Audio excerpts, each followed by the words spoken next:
what is Trotskyism? The idea that Trotskyism was a thing separate from Marxism was invented in 1924 by the clique around Stalin. After Lenin's death, they were trying to sideline Trotsky, drawing a line between him and Lenin so as to claim Lenin's mantle. This wasn't just a power struggle between two guys. The warring ideas and methods each used represented the living forces of revolution and reaction that were still playing out in the young Soviet state. In the end, the economic devastation and isolation following the Russian Civil War forced the revolution to retreat and allowed a self-serving bureaucracy to take the reins. Ever since then, the slanders and misrepresentations against Trotsky became a permanent part of the Stalinist toolkit, used to maintain control and keep a lid on revolutionary forces over the decades. In 1968, revolution was on the order of the day in Europe. And what were the Stalinists up to? That year, 1968, the Communist Party of Great Britain published the first of what was supposed to be a three-part article taking down Trotsky once and for all. And they needed to do this because fractures were opening up in the rank and file of the official communist parties. The failure of the French communists to take power in May 1968, the Russian bureaucracy sending in tanks to crush a reformist movement in Czechoslovakia, and the radicalization of young people by the Vietnam War meant young people were looking for an alternative to Stalinism. They were reaching for genuine Marxism, and the ideas of Trotsky were finding an echo once again. Now, the CPGB's articles, written by Marty Johnstone, was full of myths and butchered quotes torn from their context. If you're a real Marxist, though, you have confidence in your ideas and welcome an honest debate. And that's what the defenders of Trotsky, Ted Grant and Alan Woods, did. They took the opportunity to answer Johnstone point by point in their book, Lenin and Trotsky, What They Really Stood For. And they use extensive research and quotations to back themselves up. They bring clarity to the debates and the real relationship between Lenin and Trotsky, giving context to their disagreements and showing that when it came down to the wire, these two great revolutionaries were united. This book also tackles theoretical debates, most notably Trotsky's theory of permanent revolution versus Stalin's socialism in one country. They show that this isn't just a historical squabble, but Stalin's ideas had disastrous consequences for revolutions around the world. And Grant and Woods do this all in a highly entertaining polemical style. It's a lot of fun. I recommend this book to everyone. But of course, this book wasn't just meant as a witty polemic. It was an appeal to the ranks of the Communist Party to deal honestly with the ideas of Lenin and Trotsky. And it worked. The CPGB never finished their series, and Grant and Woods won over a lot of would-be Stalinists. This is what the former chair and international secretary of the Young Communist League had to say about this book. In 1968, I was one of the national leaders of the Young Communist League. I used to have many ding-dong arguments with Alan Woods and other trots and did everything I could to undermine them. I was very pleased with our efforts in producing the Cogito article on Leon Trotsky. That will shut them up, I said. Then they produced Lenin and Trotsky, What They Really Stood For.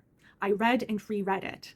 The careful, honest presentation of the historical facts and political arguments led me to become a wholehearted supporter of the Marxist tendency now embodied in socialist appeal, which is today the Revolutionary Communist Party. So if you're already a Leninist, read this to arm yourself with the arguments you need to strengthen your ideas. And if you're a Stalinist, I challenge you to read this and see if it doesn't make you an actual Marxist or Trotskyist.